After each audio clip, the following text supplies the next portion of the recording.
very hesitant to say this is the White Lodge. The big question here is, who is this girl? Hey, I'm G, and this is the G-Spot. Part of what we see here while they're driving is they pull up to a truck. Doppelganger Cooper types the license plate into his phone, and this switches the tracking device from their car to the truck somehow. This is the second time we've seen Doppelganger Cooper use electronics to his advantage. And then he tells Ray to pull off to the side of the road. Now at this point, we pretty much knew what was coming. Ray gets out of the car to take a leak, and Doppelganger is ready to do away with Ray. He does want to get numbers from him. And remember, those numbers are coordinates. Plan was that Ray was going to get them from Bill Hastings' secretary, and for some reason the secretary would only tell Ray these numbers. They have their showdown, and Ray pulls a fast one on Doppelganger Cooper and shoots him. Now there's no doubt that Ray had help from the warden. Doppelganger Cooper was very threatening to the warden. The warden probably wanted to do whatever he had to get rid of Doppelganger Cooper, including team up with Ray. So Ray shoots Doppelganger Cooper, and it is moments later that we see many woodsmen come out of the woods. Now they're in a weird phase. They're not completely solid, right? They're a little bit see-through. They gather around Cooper and start help healing him in some kind of weird way, because all they're doing is rubbing blood around, but they're helping him. And they also circle around Ray. Now this raises a really interesting question about these woodsmen and Doppelganger Cooper. Doppelganger Cooper is from the Black Lodge, and the Black Lodge wants Doppelganger Cooper to come back. They tried to pull him back, but he managed to trick them. So the question that comes into my mind is, if the woodsmen are from the Black Lodge, why are they helping Doppelganger? And why didn't they just take him and bring him back to the Black Lodge? That's really kind of hard to tell. So as Ray sees this, he also sees Bob appear in Cooper. And this really freaks Ray out. He hops in the car and drives away. Ray then calls Philip Jeffries. He lets Jeffrey know that he thinks Cooper's dead, but he's not for sure. He tells Jeffries that he saw something in Cooper and he believes it's the key to everything. What he's talking about is that he saw Bob in Cooper. When he says the key to everything, that's a little mysterious because we're not sure what Ray or Jeffrey's true intentions are. And he was heading to the farm. He did let Doppelganger Cooper know that he was headed to the farm, and he suspects that Doppelganger will follow him there, but as he said to Jeffries, he will be ready for him. We'll have to see how that turns out. I think it's really difficult to be ready for Doppelganger Cooper. Another interesting point to note, in the first season of Twin Peaks, Cooper was shot in episode 8, and here we are, episode 8, and Doppelganger Cooper is shot. We see the mushroom cloud. We go through that whole bit until we get to the convenience store and get this really awesome scene with the woodsmen running around like crazy. It does look like they are preparing for the coming of Bob or the Black Lodge. The convenience store has been mentioned several times. It was mentioned in the first season of Twin Peaks. Cooper has a dream where the one-armed man tells him that he, the one-armed man, and Bob used to live above a convenience store. Cooper and Harry pull up to a convenience store. We don't get a great look at this convenience store. We mostly see the two gas pumps outside it, and the two gas pumps do match the gas pumps we see in this episode 8. The second time we hear about the convenience store is in Fire Walk With Me with Philip Jeffries when he says, I attended one of their meetings above a convenience store. So the convenience store is very significant, and it looks like what we're seeing here is the preparation of it for Bob and the members of the Black Lodge that are soon coming. Now remember, the experiment was in the first episode of the third season. We saw it first appear in the glass box, and then it viciously murdered the couple on the couch. When I saw the experiment in this episode, especially when I saw that the puke that came out of it was so white and pretty, it made me wonder, is it the same thing from the first episode? And in the credits, in both episodes, it is credited as the experiment. After the experiments, we get a couple more explosions, and then we get this gold blob, and it seems fairly significant.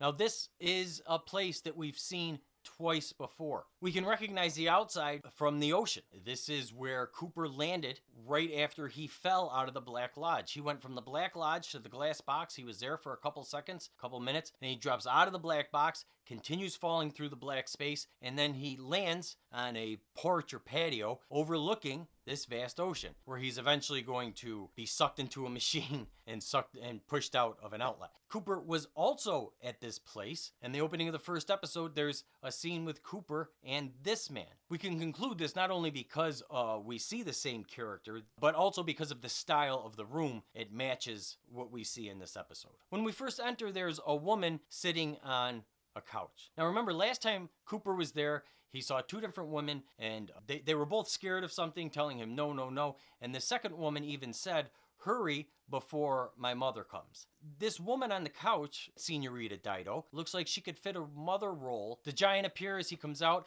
He does look at Senorita Dido.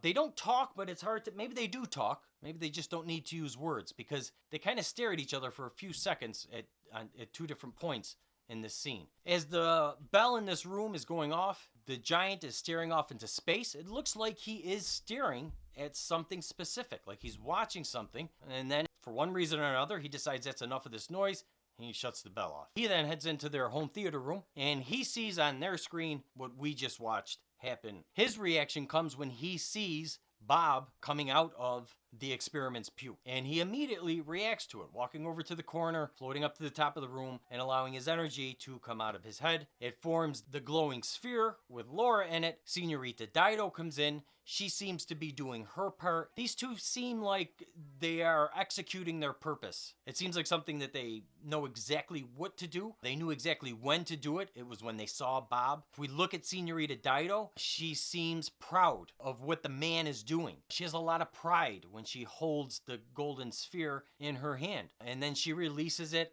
manages to float through the movie screen, and now it's actually in Earth's orbit. So it seems like these two completed their job. We're not really sure who they are. I'm very hesitant to say this is the White Lodge. Definitely is a possibility, but I don't think so.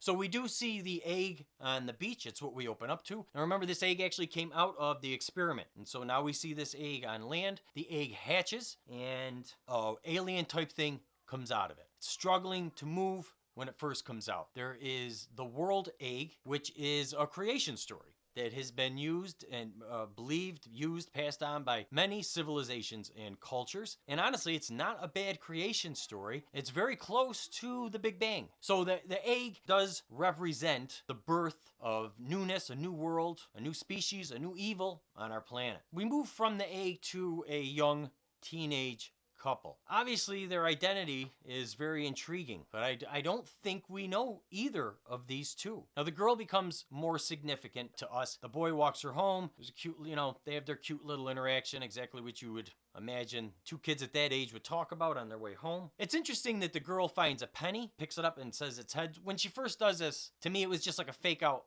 Is she picking up this bug or creature that we saw come out of the egg? But she picks up a penny, and it's on heads. I'm lucky. And I didn't think anything of it. Then we've seen Red with a dime, and he made a big deal about his dime. And we've also seen a nickel has been pretty significant for Hawk. And now here's a penny with the girl. And also, Red pointed out the difference between heads and tails. Hawk found the nickel on heads, and that was significant because it led him down the trail. And this girl finds the penny on heads. So this is like the third coin in 8 episodes that we've gotten. The thing that I get right off the top from this is this coin represents one of the basic things in Twin Peaks, which is good and evil are two different sides of the same coin.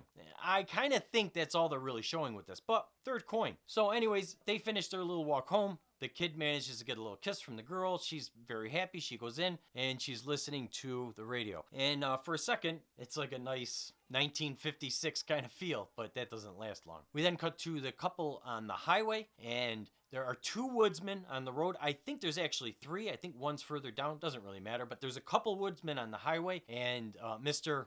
Got a Light. Now, this Got a Light guy was fascinating. He was really intriguing because the way he was done up, and saying got a light over and over again was just brilliant. But as much as he looks like almost a mindless zombie, just kind of wandering around looking for a light, He knows where he needs to go. He knows what he needs to do. And the way he interacts with people shows that he has judgment. A zombie walks up and just kills everybody. That's what a zombie does. But this guy doesn't. He approaches them and he doesn't touch them at all. He just bugs them for a light until they drive off. Once they drive off, he walks to the radio station, and the woman, who seems to be entranced by him, he just puts his hand on her and kills her. You know, there's no messing around with it. Doesn't take long at all. So first couple he meets, he barely interacts with. Second person he meets, he kills, but it's pretty instantaneous. Then when he goes in to the DJ room, he doesn't kill that DJ instantly. I don't know if he needed him alive for a reason or if he was just playing with him. I don't know. But again, it's different. He's exercising the amount of force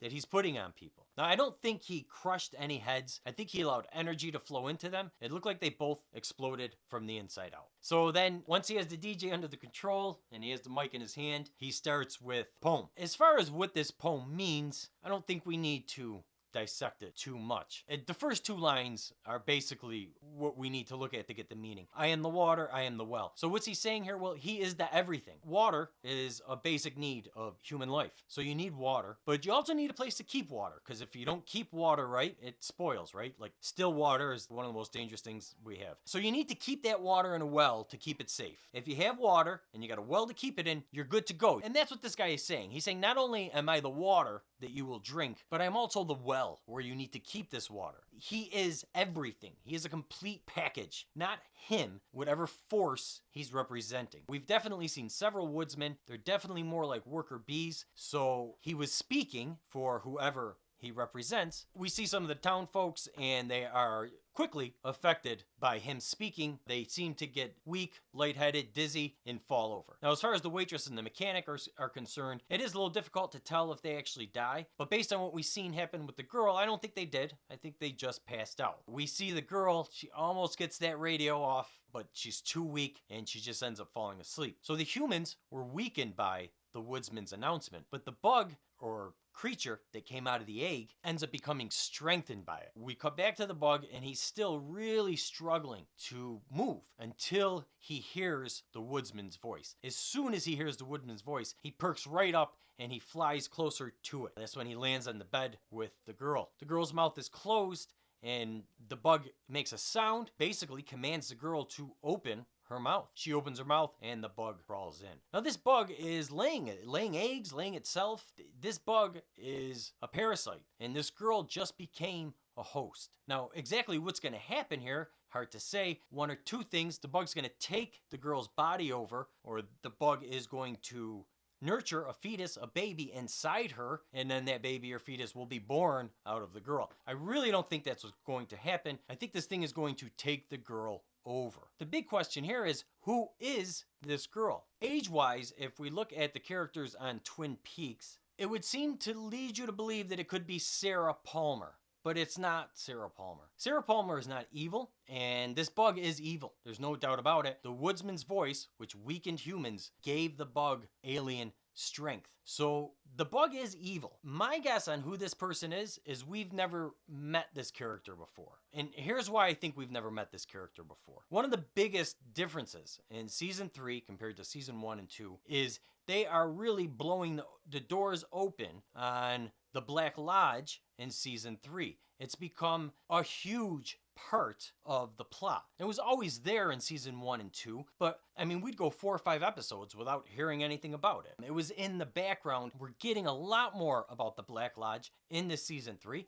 A lot of that does have to do with Doppelganger Cooper coming from there. But in this episode, we also see the birth of Bob, the birth of the convenience store. So we're definitely getting a much larger Black Lodge story, which in order to do that, they're going to have to introduce more characters. They can't make the Black Lodge completely revolve around everybody that we've already met. That just wouldn't work. So that is why I believe this girl that we see is somebody that we've actually never met before. Not somebody from Twin Peaks. If you like the video, don't be afraid to go ahead and give it a like. If you want to be sure to be aware of all the Twin Peaks videos I upload, including my next 2 videos, which are going to deal on a lot of possible theories for Season 3. Go ahead, subscribe, click the bell, and you will be alerted every time I upload a video. If you know anybody else who watches Twin Peaks and was absolutely fascinated by Episode 8, go ahead and share the video with them. It will give you something to talk about. Thanks so much for watching, and have a great day.